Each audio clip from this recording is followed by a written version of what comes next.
Bonjour Christophe Gürtner, bienvenue. Bonjour. Vous êtes donc le PDG de Forsee Power, vous l'avez créé en 2011. Quelle idée, quelle ambition de départ ? L'ambition en 2011, c'était de créer une entreprise au moment où l'Asie commençait à se convertir vers l'électrique. C'est d'apporter ce genre de solution qui n'était pas évidente en Europe, mais c'est d'apporter ce genre de solution en Europe et en France. Alors, quelle solution ? De quoi on parle ? Alors, notre métier, c'est de concevoir, de fabriquer des systèmes de batterie pour des véhicules lourds, bus, camions, trains, bateaux, ou pour de la mobilité légère, scooters, tricycles, etc. 10 ans après, vous en êtes où ?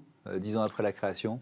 On a connu un long chemin, pas tranquille, mais enfin extrêmement fructueux et riche. On est parti, on était rien du tout, littéralement. Aujourd'hui, plus de 600 personnes. On est entré en bourse il y a 2 mois et on se développe dans le monde entier.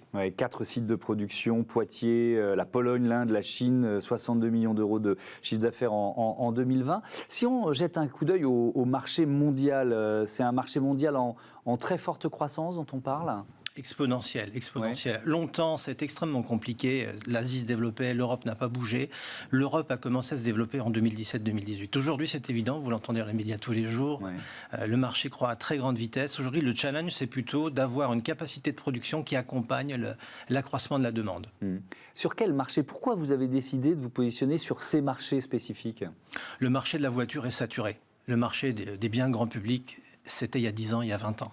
Aujourd'hui, le marché qui va se développer, c'est le marché des véhicules industriels. Je vous l'indiquais, les bus, les camions, les bateaux, les trains, mais également tous les véhicules de construction en centre urbain, les véhicules agricoles ou les petits véhicules de livraison. Ça, c'est le marché qui se développe. C'est un marché plus technique, il faut plus de valeur ajoutée. C'est notre ADN. Qui sont vos clients aujourd'hui ? Alors en France, nos grands clients sont les fabricants de bus, Heuliez, Iveco. On est le premier fournisseur de bus en France, un des premiers en Europe, le leader en Angleterre, en Europe du Sud, dans d'autres pays. On a des clients en Asie du Sud-Est, en Chine. On se développe aujourd'hui énormément au Japon. Les grands fabricants de matériel lourd, de construction agricole au Japon sont nos clients et un certain nombre de clients américains dorénavant. C'est quoi le défi si on fait un gros plan sur un bus, c'est quoi le défi technologique qui fonctionne avec des batteries électriques, parce qu'il y a un problème de poids quand même sur ces batteries. Alors effectivement, aujourd'hui, on a résolu le problème du poids. C'est-à-dire qu'aujourd'hui, le poids, on est passé en dessous des seuils critiques. Donc aujourd'hui, le poids n'est plus un sujet. L'autonomie n'est plus un sujet. C'est-à-dire aujourd'hui, on apporte une journée complète de service sans recharger. Le challenge aujourd'hui, c'est évidemment de réduire les prix. Et la deuxième chose, c'est d'avoir une durée de vie qui est la plus longue possible. Aujourd'hui, on est capable d'utiliser une batterie sur un bus 7-8 ans. 10 ans. Donc on a atteint un certain nombre de seuils qui rendent la solution évidente.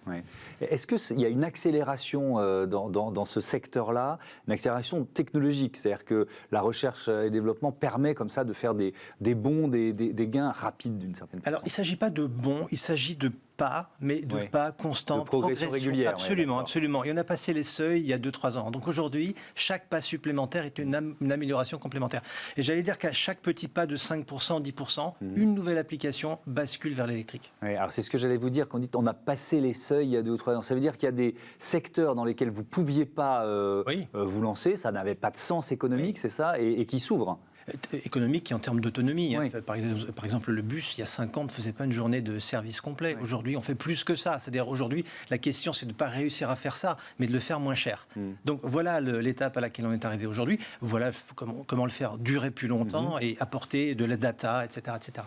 Le dernier seuil qui a été franchi, je ne sais pas, est-ce que c'est par exemple sur les machines agricoles ? J'en sais rien, je réfléchis c'est tout haut. C'est exactement ça, vous avez tout à fait raison. Aujourd'hui, le prochain seuil, c'est de faire basculer tout ce qui est véhicule de construction, une pelleteuse, une grue en centre urbain, de faire basculer un tracteur dans un domaine agricole vers l'électrique. Et là, on est au moment de franchir le cap et tous ces fabricants de matériel, dans le monde entier, sont en train de se convertir. Un autre grand cap, et il est important de le noter, et on ne l'imaginait pas il y a 5 ans, c'est le train.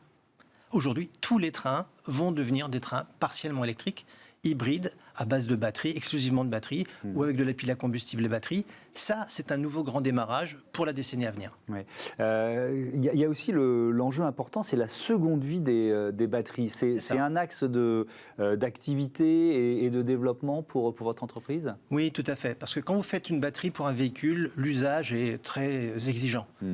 Et la fin de vie d'une batterie sur un véhicule n'est pas la fin de vie de la batterie. Si cette batterie, vous la retirez, par exemple, vous la mettez dans un bâtiment, pour éclairer un bâtiment, l'énergie que la batterie va vous apporter va être suffisante pour pas mal d'années. Donc ça, c'est la seconde vie.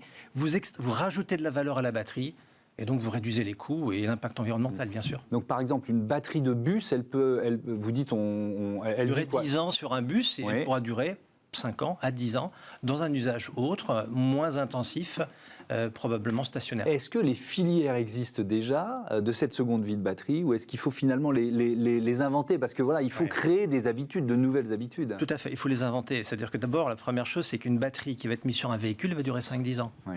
Pour le moment, le marché vient de démarrer il y a 2-3 ans. Donc il va falloir attendre quelques années que le volume suffisant soit disponible. Mais ça démarre. Aujourd'hui, ça se teste, ça se prépare. Donc un certain nombre de démonstrateurs se mettent en place. On vient de signer des accords en Angleterre avec un acteur anglais important. On va prochainement le faire en France, de façon à ce que dans 5 ans, 10 ans, on puisse bâtir de nouveaux immeubles, des entreprises, avec des batteries de seconde vie.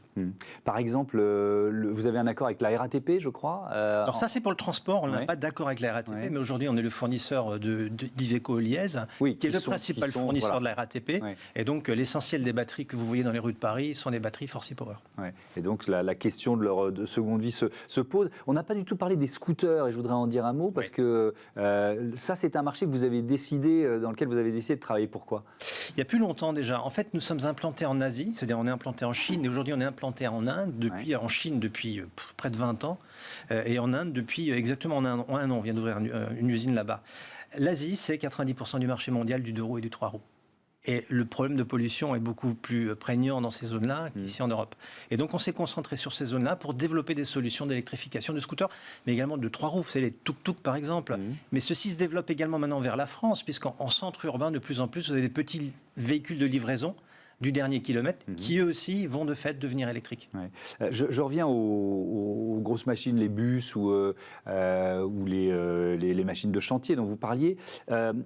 Votre technologie, elle rentre dans un bus neuf ou est-ce qu'on est dans ce qu'on appelle le rétrofit? C'est-à-dire on peut transformer un bus thermique en bus électrique? Alors on peut le faire, simplement faire du rétrofit sur un bus qui était prévu pour durer 10-15 ans.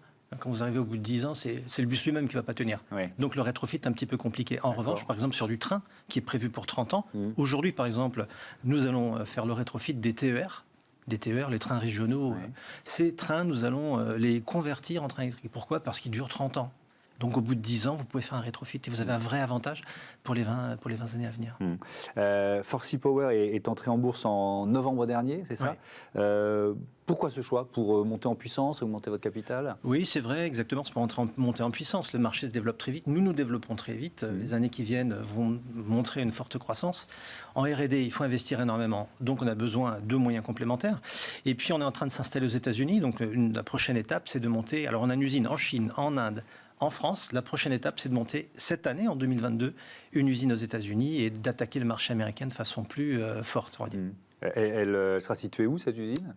C'est un choix qui sera fait dans les prochaines semaines. C'est pas encore totalement acté. Comment voyez l'avenir, le développement de Forsy Power pour les 5 prochaines années? Très, très, très actif. Nous avons énormément de projets. C'est plus une question d'arbitrage aujourd'hui et de choix. En fait, on est dans un moment de basculement global de tous les moyens de transport vers des solutions décarbonées. Sur les 10-15 années à venir, l'ensemble des États a fait des choix de conversion. Donc, il faut saisir cette croissance tout en faisant des choix, ne pas tout faire.